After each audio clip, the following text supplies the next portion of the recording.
Père éternel, mon Dieu, je veux bénir ton saint nom, te dire merci pour, Seigneur, ta grâce dans nos vies. Merci, Seigneur, pour ce temps, ce moment que tu permets, Seigneur.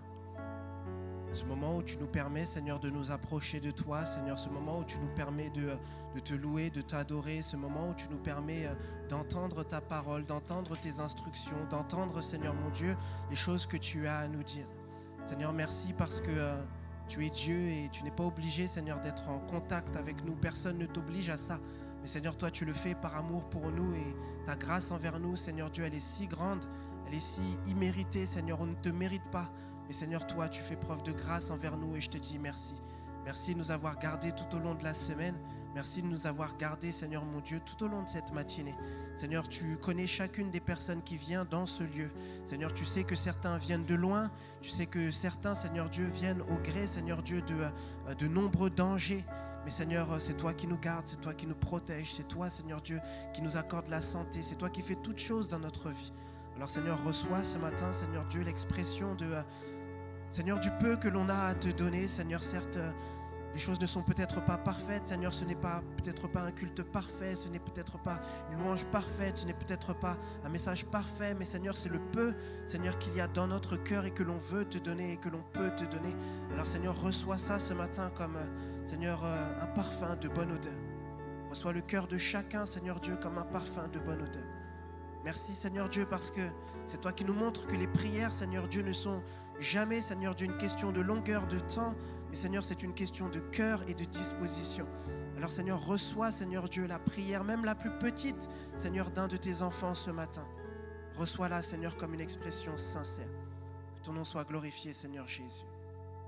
Amen. Amen. Amen, que Dieu soit loué. Je ne vous demande pas si vous avez chaud ce matin. Il y a quand même un peu de vent qui circule. Ça va, vous n'avez pas trop chaud? Bon, c'est bon. Là, quand même, aujourd'hui, je trouve qu'il fait, il fait plus frais que les derniers jours là, qu'on a vécu là. Il faisait tellement chaud hier, avant-hier et les jours précédents. C'était compliqué. Je discutais avec, je crois, c'était Lydia, je crois, et on se disait, mais les êtres humains, on est compliqués. On est compliqués. Moi, je dis, je n'aimerais pas être à la place de Dieu. Il y a beaucoup de gens qui veulent être Dieu, mais en vérité, je pense qu'on ne se rend pas compte de ce que c'est qu'être à la place de Dieu. C'est compliqué. On est en hiver, il fait froid. On fait monter des prières vers Dieu pour dire Seigneur, envoie la chaleur, envoie le soleil, envoie tout. Maintenant, quand il envoie et du jour au lendemain, on passe de 15 à 30 degrés, c'est encore nous, oh Seigneur, s'il te plaît, envoie un peu de fraîcheur, envoie un peu de froid. Je me dis, mais Dieu doit se dire, mais vraiment, cela, c'est pas facile, quoi. C'est pas facile. Donc, merci Seigneur de ce qu'il est patient envers nous. C'est une petite réflexion comme ça, mais c'est quelque chose que je me suis toujours dit quand même. On demande plein de choses à Dieu, mais on demande tous des choses à Dieu. Et on a tous des raisons de demander des choses à Dieu. Le même appartement qui est en location, un chrétien demande pour lui. L'autre chrétien aussi demande pour lui. L'autre aussi demande pour lui. Mais tous, on se dit, Dieu va m'exaucer, moi. Bon, finalement, Dieu, il doit écouter qui? Il doit faire quoi? Vous comprenez? Donc, je pense que c'est très subtil d'être Dieu. Il a une sagesse qui nous dépasse. Et tout ce qu'on peut faire, nous, c'est nous en remettre à Dieu, nous en remettre à lui et croire que ce qu'il fait est bon pour nous, ce qu'il fait est meilleur pour nous. Amen. Alors, pour ceux qui ont peut-être l'habitude de prendre des notes, le message de ce matin, voilà, il est simple. C'est tout simplement quand tes bras ne suffisent plus. Quand tes bras ne suffisent plus. Aujourd'hui, on va voir une histoire, celle de Jochebed. Qui connaît Jochebed? Gloire à Dieu, Maureen. Gloire à Dieu. Vous savez, Jacobette, c'est une personne que, en vrai de vrai, on la connaît, mais c'est son nom qu'on ne maîtrise pas forcément. C'est son nom qu'on ne maîtrise pas forcément. C'est une histoire, quand on la raconte, on sait de quoi il s'agit, mais en réalité, la personne qui est derrière, on ne connaît pas trop, on ne maîtrise pas trop, on ne sait pas trop. Et ça, c'est une vérité dans la vie de plusieurs. Il y a plusieurs d'entre nous ici, on fait des choses, mais personne ne nous voit réellement. Personne ne nous connaît réellement. Il y a des personnes qui sont dans ce lieu, voilà, on voit le sourire des personnes, on voit leur gentillesse quand on vient à l'église, mais on ne voit pas peut-être les douleurs que ces personnes portent. On ne voit pas les difficultés, on ne voit pas le poids qui est sur ces personnes-là. On voit leur présence lorsqu'elles sont à l'église, mais on ne voit pas forcément leur fatigue. Leur fatigue au quotidien, on ne voit pas les choses qu'elles traversent, on ne voit pas les charges mentales qu'elles ont, on ne voit pas finalement les larmes que ces personnes font couler le soir lorsqu'elles sont dans leur chambre et qu'il n'y a personne d'autre. On voit le rôle qu'elles ont à l'extérieur, mais on ne voit pas toujours les combats qui sont à l'intérieur. Ici, ça peut concerner beaucoup de personnes, mais ici et ce matin, j'ai surtout envie de parler de nos mamans. Ce matin, j'ai surtout envie de parler de ça, de nos mamans. Vous savez, nos mamans, celles qui sont toujours un peu dans l'ombre, toujours un peu derrière, mais si on est vrai avec nous-mêmes, c'est elles qui contrôlent finalement tout. C'est elles qui exécutent, c'est elles qui permettent que les choses se passent, c'est elles qui sont là au quotidien. Et des fois, on est là, on se balade dans l'église, on connaît le nom de l'enfant, mais on ne connaît pas forcément le nom de la maman. On connaît le nom du fils, mais on ne connaît pas le nom de la maman. On connaît le nom du mari, mais on ne connaît pas le nom de la maman. Mais en vérité, sans cette maman, il n'y a pas de fils. Sans cette maman, il n'y a même pas de mari. Sans cette maman, il n'y a même pas de maison, il n'y a même pas de foyer, il n'y a rien. Comprenez ? Il y a des personnes dont on connaît l'histoire, mais dont on ne connaît pas forcément le nom. Et nos mamans, c'est vrai, souvent c'est elles qui portent les tensions qu'il peut y avoir à la maison, c'est elles qui portent les difficultés qu'il peut y avoir, c'est elles qui portent tout le monde. Vous êtes d'accord avec ça ? Ce n'est pas une vérité dans toutes les maisons. Mais globalement, je pense qu'on peut s'accorder là-dessus. C'est nos mamans qui portent tout ça. Et souvent, lorsqu'on est une maman, on se pose plein de questions. On se pose plein de questions, on se demande, mais est-ce que mon enfant va bien ? Est-ce que la famille est bien ? Est-ce que j'ai suffisamment transmis ce que je devais transmettre ? Est-ce que j'ai donné tout ce que moi j'avais reçu ? Est-ce qu'à tel moment j'ai fait le bon choix ? Est-ce que ce n'était pas mieux plutôt de l'envoyer là-bas ou de l'envoyer ici ? Est-ce que mon enfant finira un jour par revenir vers Dieu ? C'est une question que beaucoup de parents, j'élargis, se posent. Vous êtes d'accord avec moi ? Est-ce que mon enfant va finalement un jour finir par revenir vers Dieu ? Et je vous ai dit, je parle des mamans, mais ce matin, je ne parle pas que des mamans. Je parle de toutes les personnes qui portent quelque chose. Toutes les personnes qui portent leur famille, toutes les personnes qui portent leur foyer, qui portent leur couple, leur mariage, qui portent un projet que Dieu a mis sur leur cœur, qui portent un appel du Seigneur, qui portent quelque chose. Toutes ces personnes qui s'inquiètent pour ce que Dieu a mis à l'intérieur d'eux, ce qu'il a mis à l'intérieur de leur cœur. Je parle de toutes ces personnes-là. Vous savez, Jacobette, c'est la mère de Moïse. Jacobette, c'est la mère de Moïse. Jacobette, elle n'a pas libéré le peuple d'Israël. Elle n'a pas ouvert la mer en deux. Elle n'a pas fait de grands discours devant Pharaon. Elle n'a pas participé finalement à tout ça. Mais sans Jacobette, il n'y a pas de Moïse. Sans Jacobette, il n'y a pas de libération. Sans elle, il n'y a pas de tablette de la loi qui arrive jusqu'au peuple. Souvent, on connaît l'histoire, mais on connaît très peu les personnes clés, les personnes importantes qui se cachent derrière ces histoires-là. Et j'aimerais un petit peu vous redonner le contexte de la naissance de Moïse, que je pense que beaucoup connaissent déjà, mais vous rappelez un petit peu. L'histoire de Moïse, elle commence dans un décor qui est quand même chaotique. Vous vous souvenez de ça? Ça commence dans un décor qui n'est pas vraiment digne des plus grands films. Le peuple hébreu est en Égypte, le pharaon a changé, et du coup, celui qui est là maintenant, son cœur aussi a changé, il ne comprend pas pourquoi les Hébreux sont là, il les voit commencer à devenir nombreux, et là maintenant, les Hébreux perdent la faveur du pharaon. Et il se dit maintenant, en fait, ce peuple est dangereux pour moi. Ce peuple est dangereux pour moi et il faut les éliminer. Il faut les empêcher de prospérer, de se développer davantage. Il commence à avoir peur d'eux. Et à partir du moment où il commence à avoir peur d'eux, il devient dangereux pour eux. Généralement, quand on a peur, on devient dangereux. Parce que quand on a peur, on est prêt à faire tout et n'importe quoi. Et on peut le lire dans Exode 1 au verset 22.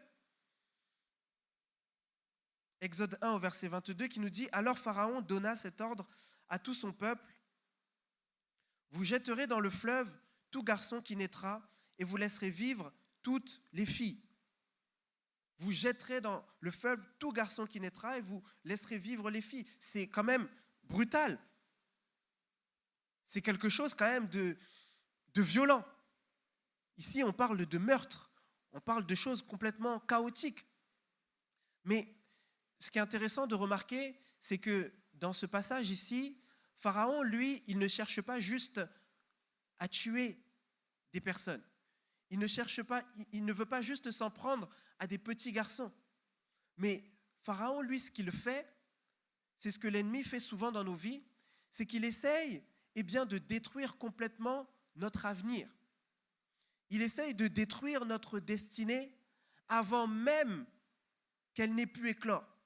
Avant même qu'elle n'ait pu se réaliser, il essaye de tout arrêter dès le départ. C'est la raison pour laquelle vous regarderez et vous constaterez que même Jésus, lorsqu'il est enfant, l'ennemi essaye de se débarrasser de lui à ce moment-là.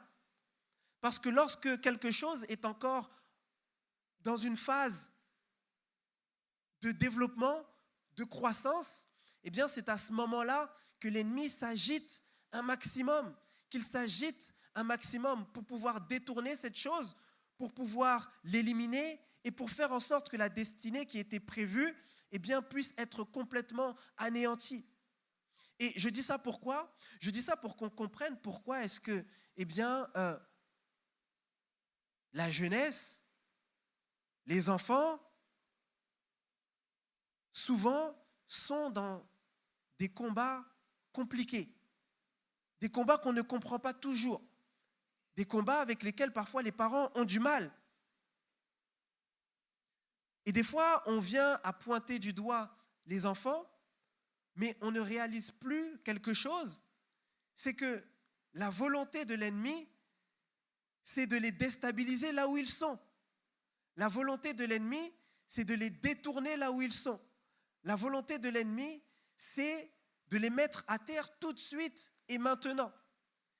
Et souvent, ce qui arrive, c'est qu'on rentre maintenant nous-mêmes dans un mauvais combat. La parole de Dieu nous dira que nous n'avons pas à lutter contre la chair et le sang. Parce que nos ennemis, ce n'est pas la chair et le sang. Mais nos ennemis, c'est les principautés, les princes de ce monde de ténèbres. C'est l'ennemi qui veut s'attaquer à nous, qui veut s'attaquer à nos enfants, qui veut s'attaquer à nos destinées, qui veut s'attaquer. Il est là, notre ennemi.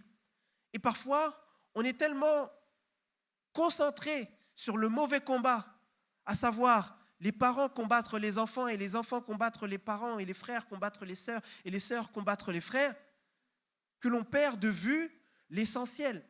C'est que l'ennemi est là et c'est lui qui est en train de provoquer toutes ces choses-là. C'est lui qui est en train de provoquer toutes ces choses-là. Parce que voyez-vous, l'ennemi ne combat pas seulement ce que tu es aujourd'hui, mais il le combat et il voit ce que Dieu a mis en toi et ce que tu peux devenir. Il voit ce que ton enfant peut devenir. Il voit ce que ta famille peut devenir. Et c'est ça qu'il combat. Ce n'est pas juste toi parce qu'il ne t'aime pas ou parce que tu as une tête qui ne lui revient pas ou quoi, non. Mais c'est ça qu'il combat. Imaginez 2 secondes que vous êtes à la place de l'ennemi et que vous savez qu'avec cet enfant, il y a quelque chose qui arrive.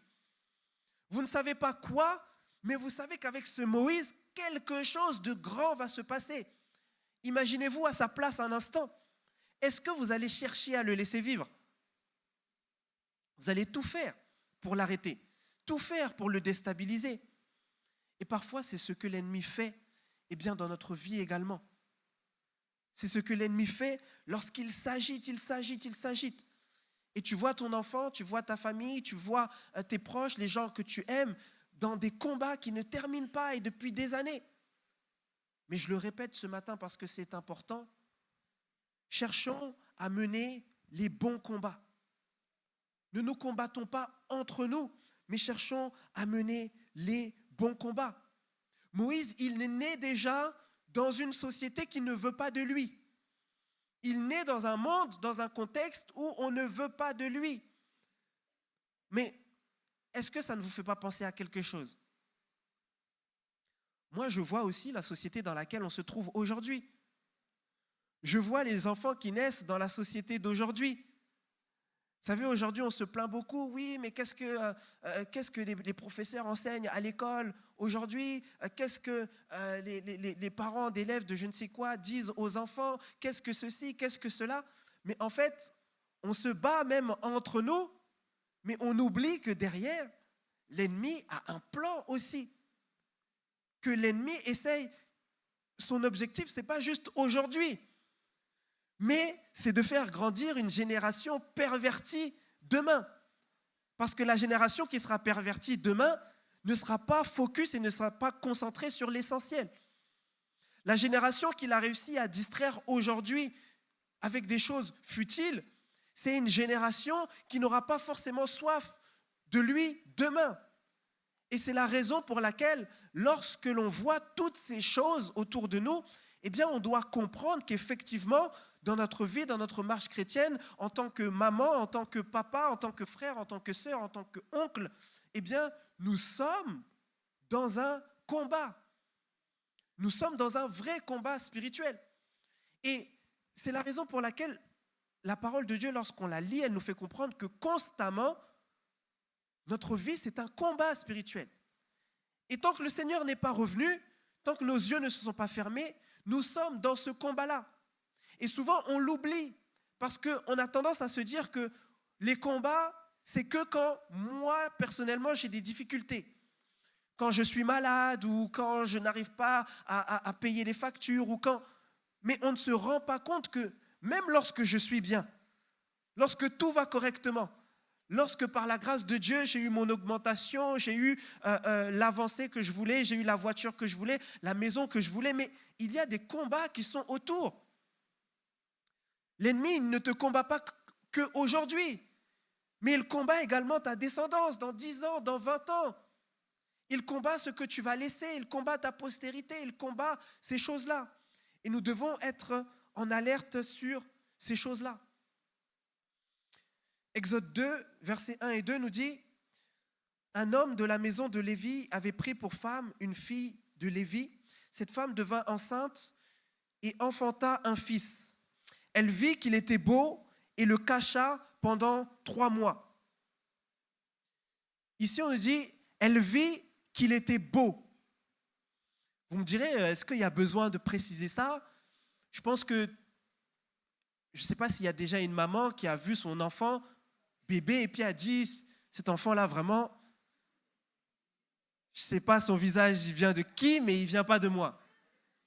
Je ne sais pas, est-ce qu'une maman a déjà vécu ça, a déjà dit ça ? Non.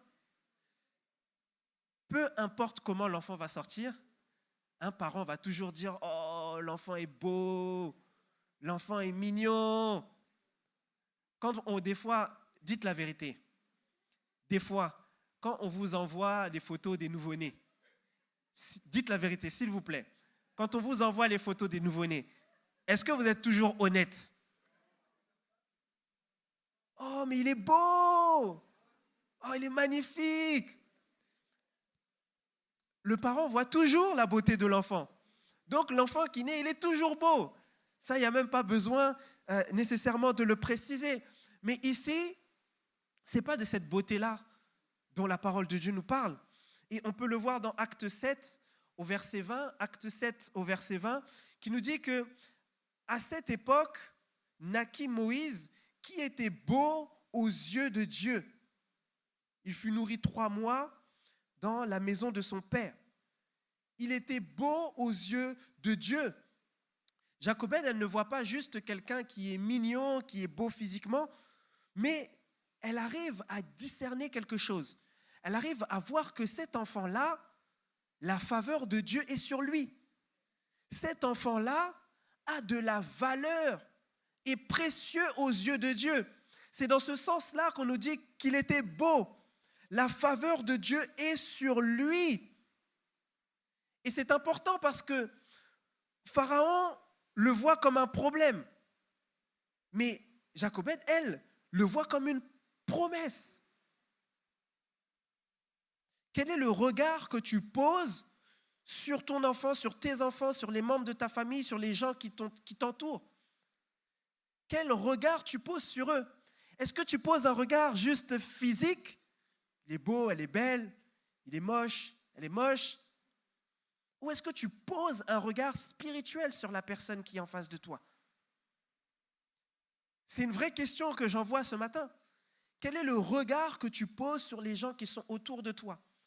Si tu commences à poser un regard spirituel sur les gens qui sont autour de toi, tu ne vas plus les voir de la même manière. Tu ne vas plus les voir de la même manière.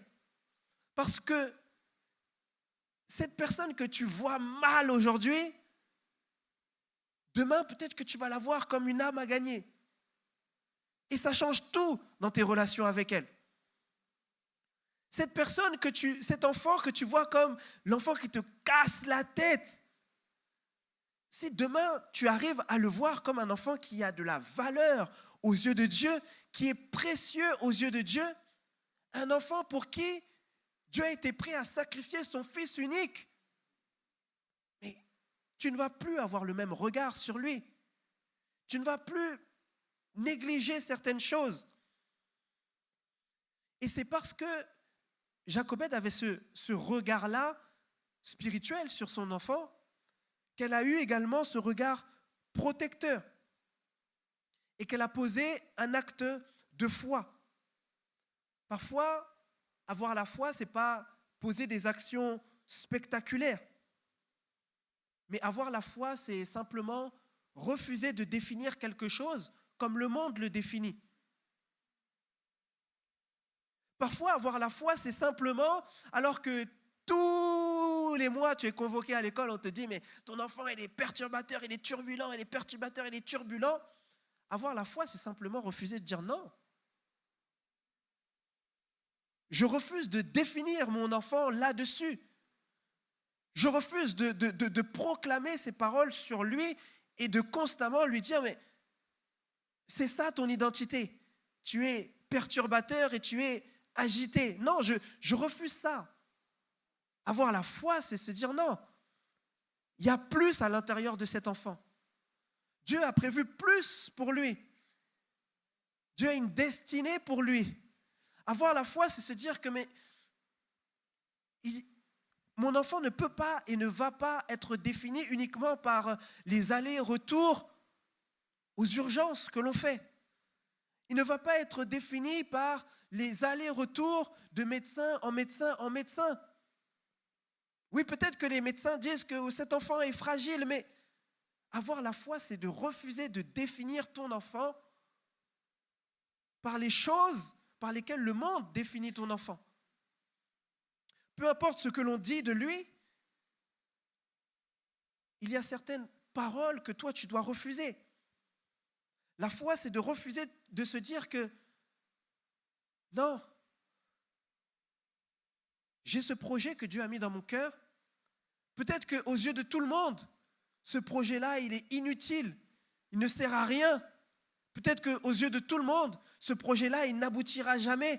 Peut-être que ça ne servira jamais à rien. Mais moi, je sais que Dieu a mis ça dans mon cœur. Alors je refuse de le définir comme trop fragile, trop compliqué, trop lent, trop instable, trop loin, trop abîmé, trop différent. Et je décide de ne voir non pas ce qui vient devant moi, mais ce que Dieu, lui, a décidé. La foi, ce n'est pas de ne pas voir les problèmes. Les problèmes, ils sont là, on les voit. Ton enfant, quand il fait des bêtises, je pense que tu le vois. Moi, en tout cas, quand je faisais des bêtises, je vous assure que ma mère le voyait.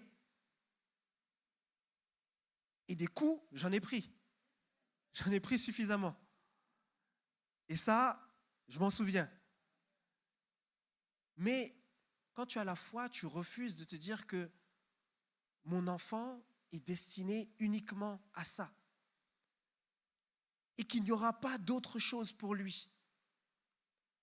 Quand tu as la foi, tu refuses cette parole de l'ennemi qui te dit mais abandonne, laisse tomber, ne te bats plus. Lorsque tu as la foi, tu refuses de voir peut-être que des fois il y a des conseils que tu as donnés qui n'ont pas abouti. Mais lorsque tu as la foi, tu te dis mais j'ai semé quelque chose et le Seigneur va permettre que cela porte du fruit. De moi-même, aujourd'hui, je ne vois pas de différence significative. Mais le Seigneur va permettre que cela porte du fruit. Peut-être que j'ai échoué à certains endroits, c'est vrai. En tant que parent, en tant que frère, en tant que sœur, on n'est pas parfait. On échoue parfois dans plein de choses. Peut-être que lorsque tu regardes en arrière, tu te dis, mais c'est vrai que j'ai fait les choses comme ça, j'aurais pu les faire comme ça. C'est vrai que je suis allé devant, j'aurais pu aller derrière. Mais la foi te fait te dire que l'échec que tu as eu, que tu as subi, ne fait pas de toi, ne fait pas de ton enfant, ne fait pas de ta famille un échec. Cela ne définit pas la fin de votre histoire. J'aimerais nous encourager ce matin à regarder nos situations, à regarder nos familles, à regarder notre vie avec de la foi. À ne pas juste regarder des moments passagers, des moments clés. Je le dis comme ça ici, et on peut se dire, mais franchement, s'il est venu pour nous dire ça ce matin, il pouvait rester chez lui, parce que c'est une évidence. Mais j'aimerais dire que des fois, on vient à l'église à la recherche de choses extraordinaires, supernaturelles, de paroles qui tombent du ciel. J'entendais récemment un pasteur prêcher et dire que oui, non, il ne faut pas manger de la viande, sinon ça te rend moins spirituel. Bon. Mais des fois, lorsqu'on vient à l'église, c'est ça qu'on cherche. On cherche des paroles qui vont nous transcender, qui vont nous toucher quelque part. Et c'est ça aussi qui fait qu'après, les pasteurs, on s'en va inventer tout plein de choses. C'est vrai. Mais moi, je crois que parfois, ce que Dieu veut de nous, c'est les choses les plus simples. Parce que quand vous regardez bien, ce n'est pas les choses difficiles qu'on n'arrive pas à faire. C'est des choses simples. Parce que là, même quand je dis ça,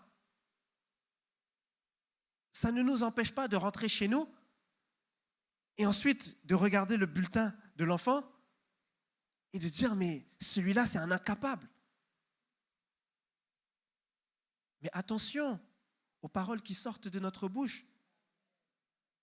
Attention aux déclarations que l'on fait de notre bouche. Attention à la manière avec laquelle on définit les gens qui sont autour de nous, notre famille, nos enfants, nos amis, tout le monde. Parce que il y a une puissance particulière dans les déclarations que l'on fait, dans les paroles que l'on a. Et c'est la raison pour laquelle le Seigneur nous amène à aimer les gens qui sont autour de nous, mais à nous aimer également nous-mêmes. Avoir des paroles qui sont valorisantes pour les gens qui sont autour de nous, mais également pour nous-mêmes. Parce que les choses que l'on dit, elles ont de l'impact, elles ont de la valeur. Alors oui, si ne serait-ce que la chose qui a changé pour toi en venant à ce culte ce matin, c'est simplement de te dire que je vais rentrer chez moi et dorénavant, peu importe les situations, je vais parler différemment à mes enfants, je vais parler différemment à mes parents, je vais parler différemment à mon mari, je vais parler différemment à ma femme. Mais le Seigneur a déjà opéré une grande transformation dans ta vie. Parce que c'est juste de cette manière de parler-là que des choses vont se passer dans ta vie. Des fois, tu aimerais que ton enfant change d'une certaine manière. Tu dis, et tu te dis, mais ça ne marche pas, ça ne fonctionne pas. Mais est-ce que tu t'es déjà posé, est-ce que tu as déjà regardé la manière dont tu parles à ton enfant? Est-ce que tu as déjà regardé les insultes que tu envoies à ton enfant? Est-ce que tu as déjà regardé la manière dont tu rabaisses ton enfant, dont tu descends ton enfant? Ici, je parle d'enfant, mais c'est vrai pour son mari, c'est vrai pour sa femme, c'est vrai pour tout le monde. Et des fois, tu cherches du changement, mais alors que c'est toi-même qui provoque des fois des réactions nauséabondes. Vous savez, je vais vous confier quelque chose. Une fois, je suis parti dans une église catholique. Il y avait en tout cas un événement, un baptême ou quelque chose comme ça. Et le prêtre a dit quelque chose qui m'a marqué, mais pour toujours. Il dit, il s'adressait comme ça à l'assemblée, et il dit, mais qui a déjà fait pousser de l'herbe plus rapidement en tirant dessus? C'est une phrase simple, mais je vous dis la vérité, ça m'a profondément, ça doit faire plus de 15 ans, hein, mais ça m'a tellement marqué, parce que j'ai regardé ça dans tous les sens, dans tous les angles possibles, et je me suis dit, mais c'est vrai, tu peux tirer l'herbe, tout faire, mais ce n'est pas ça qui va faire pousser l'herbe plus vite. Au contraire, tu vas arrêter une croissance qui avait besoin de temps, qui avait besoin d'être nourrie, qui avait besoin d'eau, qui avait besoin de nutriments, qui avait besoin d'attention, qui avait besoin de douceur, qui avait besoin de quelque chose de plus. Ce matin, j'aimerais nous dire de ne pas nous juger les uns les autres, de ne pas juger notre famille, de ne pas juger nos enfants en fonction de la saison dans laquelle tu te trouves aujourd'hui. Quand tu regardes le papillon qui vole dehors, tu es bien content, tu dis Alléluia, Amen, gloire à Dieu, la nature, elle est belle, gloire à Dieu. Mais le papillon, là, il n'a pas toujours été papillon. Il n'a pas toujours été papillon. Il y a une phase où c'était un œuf. Si tu vois l'œuf là chez toi, tu vas le prendre, tu vas même jeter ça dehors. Parce que tu vas te dire, mais c'est sale. Il y a une phase où c'était une larve. Il y a un mot plus exact, je crois, une chrysalide, comment on dit? Chrysalide, exactement. Elle est là, elle ne bouge pas. Elle est juste là. Il n'y a rien de beau, il n'y a rien de... Vous voyez? Il y a cette phase où les gens, des fois, ils passent par des phases où tu as l'impression qu'ils sont sales. Et toi, tu t'arrêtes sur cette phase pour définir la vie de quelqu'un. Il y a des gens, des fois, ils passent par des phases où il est en chrysalide. Il est là, il ne bouge pas, il ne fait rien. Il y a des phases comme ça de la vie où c'est une phase pendant laquelle tu es passif. Toi, tu regardes ça, ça t'énerve. Quand tu vois ton mari ou ta femme qui ne fait rien, ça t'énerve. Tu te dis, non, je vais divorcer. Ça t'énerve. Et je ne suis pas en train ici de justifier des comportements ou de dire qu'il faut tout accepter ou tout, non. Mais ne jugeons pas toute la vie d'une personne sur une phase temporaire. Ne jugeons pas toute la vie d'un chrétien sur une phase temporaire. Ne jugeons pas toute la vie de Moïse sur une phase temporaire. Ne disons pas que Moïse est fragile simplement parce qu'à un moment de sa vie, il ne pouvait pas se défendre lui-même et qu'il était livré à lui-même, mis dans une corbeille et laissé comme ça dans l'eau. Tu pourrais regarder Moïse et te dire, mais lui, il est faible, sans défense, sans valeur, sans rien.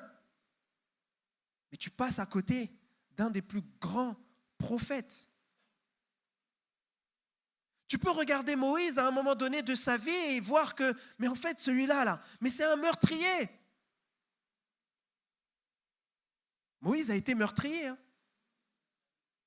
Ah oui. Et tu peux le voir comme ça et tu te dis, mais c'est un pécheur. Pour qui il se prend celui-là? Tu peux être dans l'église et tu vois Moïse, tu te dis, mais oh, c'est un arrogant lui. Il veut nous imposer, il veut nous ci, il veut nous ça. Il s'y prend peut-être très mal.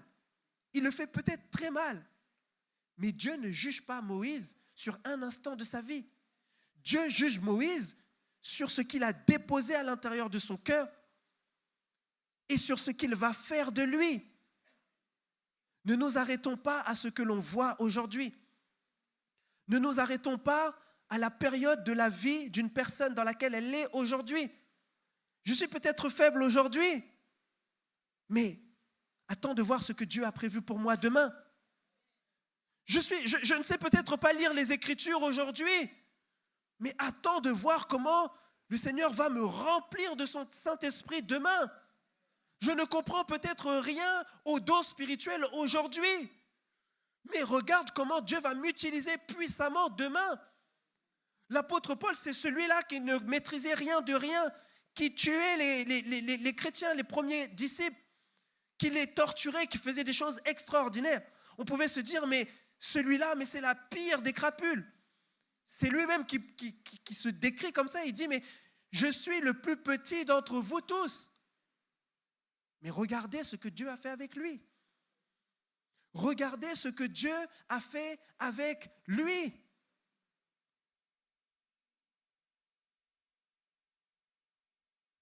Ce matin, j'aimerais que tu sortes d'ici et que tu aies un regard différent sur les gens qui sont autour de toi. Un regard différent sur tes enfants. Un regard différent sur tes parents. Un regard différent sur tes frères et sœurs. Oui, ils ont fait des erreurs. Mais toi aussi, tu as fait des erreurs. Oui, ils se sont trompés dans leur vie à un moment donné. Mais toi aussi, tu t'es trompé à un moment donné. Oui, ils ont fait des choses qui, humainement, sont condamnables. Mais si réellement on devait regarder le film de ta vie du début jusqu'à la fin, je pense qu'il y aurait des raisons, toi aussi, de te condamner. Oui. Mais apprenons à avoir un regard différent sur les gens qui sont autour de nous.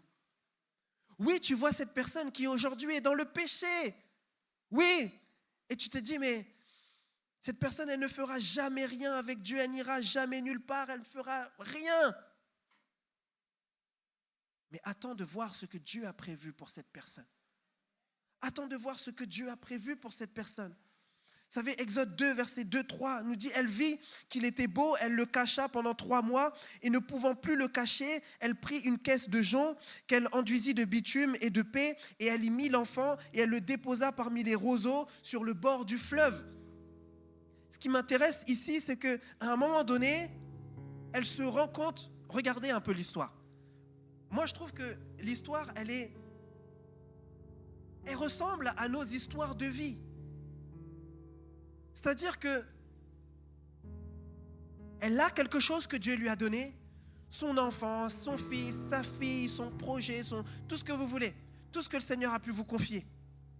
Et vous voyez à quel point c'est compliqué, c'est dangereux, vous êtes sur le point de perdre cette chose, le contexte n'est pas bon, le contexte familial est chaotique, il n'y a pas assez d'argent, il n'y a pas assez de ci, il n'y a pas assez de ça. Et elle se dit, mais parce que je sais que cet enfant a de la valeur, je sais que cet enfant a la faveur de Dieu, je vais le protéger, je vais tout faire. Pharaon veut le tuer, il veut le détruire, il veut l'empêcher de vivre, mais moi, je vais le protéger, je vais tout faire. Alors pendant des mois et des mois, elle va se battre et tout faire pour le cacher. Vous imaginez, cacher un bébé pendant 3 mois, il faut le faire. Hein. Déjà, cacher un bébé dans le train, c'est compliqué. Il suffit qu'il ait faim, il se met à crier, c'est fini. Tu vas le cacher comment? Même si tu le mets dans les toilettes, il suffit qu'il crie, c'est fini. Mais elle, pendant 3 mois, elle l'a caché. Est-ce que vous imaginez ce que ça doit être?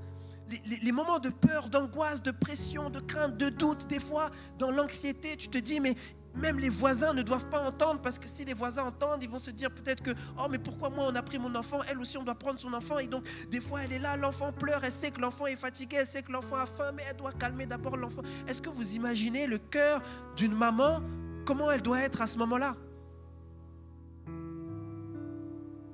Je ne vais même pas dire que je comprends, parce que je ne suis pas une maman. Je ne peux pas comprendre pleinement. Des fois, on dit je comprends, mais en vrai, on ne comprend pas. Des fois, on dit je compatis, en vrai, tu ne compatis même pas. Tu sais, tant que tu n'as pas été dans la position d'une personne, tu ne sais pas ce que c'est que ce qu'il est en train de vivre. Oui, non, mais tu sais, mon frère, moi aussi, j'ai été malade. C'est rien. Tant que tu n'as pas été dans la position d'une personne, tu ne sais pas, mon frère. Garde tes commentaires pour toi, s'il te plaît. Quelqu'un a perdu son enfant. Oui, non, mais il faut faire ci, il faut dire ça, il faut... Frère, je pense que tout le monde a compris. Tant qu'on n'a pas été dans une situation particulière, des fois la sagesse de Dieu nous fait garder certaines choses. Prie seulement. Encourage seulement. Je sais que tu veux bien faire, mais aide seulement comme tu peux aider.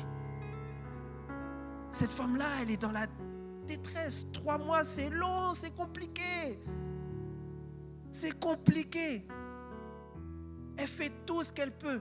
Et 3 mois quand même, ça veut dire que pendant 1 mois, elle se dit, ah, j'ai réussi, j'ai réussi. 2 mois, elle se dit, j'ai réussi, j'ai réussi. 3 mois, elle se dit, j'ai réussi, j'ai réussi. Et des fois, dans l'éducation des enfants, c'est comme ça. De tel âge à tel âge, tu te dis, ah, c'est bien, ça a fonctionné, ça a marché, tu te bats, tu fais tout, tu vas à droite, tu vas à gauche, tu fais les rendez-vous, tu fais tout. Mais il y a un moment où la Bible a dit, ne pouvant plus le cacher. Donc en fait, à un moment donné, elle a réalisé qu'elle ne pouvait plus le cacher. Même avec la meilleure volonté du monde, elle ne pouvait plus le cacher. C'était plus possible. Ça ne marchait plus, ça ne fonctionnait plus. On ne nous dit pas précisément pourquoi, mais c'est un enfant en bas âge, on peut se douter de plein de choses. À un moment donné, elle ne pouvait plus le cacher. Et c'est comme dans notre vie. À un moment donné, tu vois que tu n'arrives plus. Tu n'arrives plus. L'enfant a passé je ne sais quel âge, il arrive à l'adolescence où il est grand maintenant, et puis tu dis, mais ce que je faisais avant, ça ne fonctionne plus maintenant. J'y arrive plus. Pourtant, je dis les mêmes choses que je disais avant, mais ça ne fonctionne plus. Et des fois, tu as ton projet et tu avances, mais à un moment donné, ça ne fonctionne plus et tu te rends compte que, mais en fait, je ne peux plus le cacher. Mais à ce moment-là, cette maman, elle aurait pu abandonner. Elle aurait pu laisser tomber. Elle aurait pu se dire, mais dans tous les cas, qu'est-ce que je vais faire? Il est dans la maison, je ne peux plus le cacher, ils vont venir le chercher. Elle aurait pu se dire, bon, mon sort, c'est mon sort. La vie, c'est la vie. C'est comme ça. J'abandonne. Prenez mon enfant. C'est pas grave. En toute chose, que Dieu soit loué. Elle s'est dit, non. La faveur de Dieu est sur cet enfant. Même si moi, je ne peux plus rien faire pour cet enfant, même si moi, je ne peux plus sauver cet enfant, même si moi, je ne peux plus, je suis bloqué, mais Dieu peut encore faire quelque chose pour cet enfant. Alors le peu que je peux faire aujourd'hui, je ne sais pas, ça paraît fou peut-être, mais le peu que je peux faire, c'est mettre cet enfant dans une corbeille, le mettre dans l'eau et le recommander au Seigneur. J'ai atteint mes limites. Seigneur, occupe-toi de la suite. C'est normal, c'est humain, c'est naturel d'atteindre ses limites. Tu n'es pas un mauvais parent parce que tu as atteint tes limites. Tu n'es pas un mauvais frère, un mauvais oncle, un mauvais tout ce que tu veux parce que tu as atteint tes limites. Non, c'est humain d'atteindre ses limites. Mais le Seigneur nous dit, n'abandonnez pas. N'abandonnez pas. Si tu as atteint tes limites, confie-moi le reste. Confie-moi la suite. Confie-moi cet enfant. Confie-moi ton mariage. Confie-moi ta famille. Confie-moi le reste. Confie-le-moi. Et te confier le reste à Dieu, ça peut paraître fou parce que tu te dis non, il faut que j'agisse, il faut que je fasse, il faut que... Ça paraît fou. Qui aujourd'hui irait mettre son enfant dans un fleuve et puis le lâche comme ça? Est-ce que vous vous rendez... Même moi aujourd'hui, je ne suis pas sûr que... Même si j'ai lu Exode, j'ai relu, je ne suis pas sûr que je pourrais faire ça demain. Non. Mais quelle foi il lui a fallu pour laisser son enfant comme ça, dire Seigneur, je te remets la suite. Ce matin, j'aimerais nous encourager à avoir la foi. Je ne sais pas quelle est ta situation familiale. Quelle est la situation avec tes enfants? Quelle est la situation avec tes parents? Quelle est la situation avec ton mari, avec ta femme? Peut-être que tu t'es battu, tu as tout donné, tu as tout fait. Mais aujourd'hui, tu es arrivé à un point où tu as atteint tes limites. Et tu ne sais plus quoi faire. Tu te dis, mais quelle est la prochaine étape? La prochaine étape, c'est d'avoir foi. Et la prochaine étape, c'est de remettre toute cette situation entre les mains de Dieu. Parce que notre Dieu est le même, hier, aujourd'hui et éternellement. Et il n'a pas changé. Et il n'a pas changé. Et il n'a pas arrêté de faire ce qu'il faisait par le passé. Et il n'a pas arrêté d'être un grand Dieu. Il n'a pas arrêté de sauver. Il n'a pas arrêté de restaurer. Il n'a pas arrêté de transformer les situations. Il n'a pas arrêté de faire des miracles. Alors s'il l'a fait pour Moïse, il peut le faire pour toi aussi. Tu regardes ton mari, tu te dis, mais comment je vais faire? Remets tout entre les mains de Dieu. Remets tout entre les mains de Dieu. Tu regardes tes enfants et tu te dis, mais comment je vais faire? Ce matin, je te dis quelque chose de simple, mais quelque chose de profond si tu as le cœur pour l'entendre. Remets ça entre les mains de Dieu. Remets-le entre les mains de Dieu. Et tu vas voir comment Dieu va manifester sa gloire. Ce que tu pensais garder pour toi, laisse-le aller à Dieu. Et tu vas voir comment Dieu va transformer la situation. Dieu a pris Moïse et il l'a rendu à sa mère d'une manière extraordinaire. Il l'a rendu avec la protection. Il l'a rendu avec la faveur. Il l'a rendu avec tout ce qu'il lui fallait. Accepte d'abandonner à Dieu ce que tu gardes, ce que tu maintiens aujourd'hui, et Dieu va en faire quelque chose d'extraordinaire. Est-ce que nous pouvons nous tenir debout dans la présence de Dieu? Et sans plus attendre, est-ce que tu peux élever ta voix là où tu es? Alors que le groupe de louange va nous conduire dans un temps de louange, est-ce que tu peux prendre le temps d'élever ta voix là où tu es? Je sais, tous autant que nous sommes ici, nous avons des situations familiales compliquées. Celui qui vient me voir pour me dire, moi dans ma famille tout va, gloire à Dieu. Mais prends le temps là où tu es de prier, de dire Seigneur, je remets ma famille entre tes mains. Seigneur, je remets mes enfants entre tes mains. Seigneur, je remets mon mari entre tes mains. Seigneur, je remets ma femme entre tes mains. Seigneur, tu vois la situation, comment elle a évolué. Tu vois que je n'en peux plus, je suis fatigué. Seigneur, j'ai atteint mes limites, mais je sais que tu es un grand Dieu. Je sais que tu peux faire au-delà de ce que je te demande. Alors Seigneur, je veux élever ma voix. Élève ta voix ce matin. Ne m'attends pas. Élève ta voix ce matin. La louange va reprendre, mais élève ta voix ce matin. Élève ta voix. Fais entendre ton cœur à Dieu. Sois comme cette femme.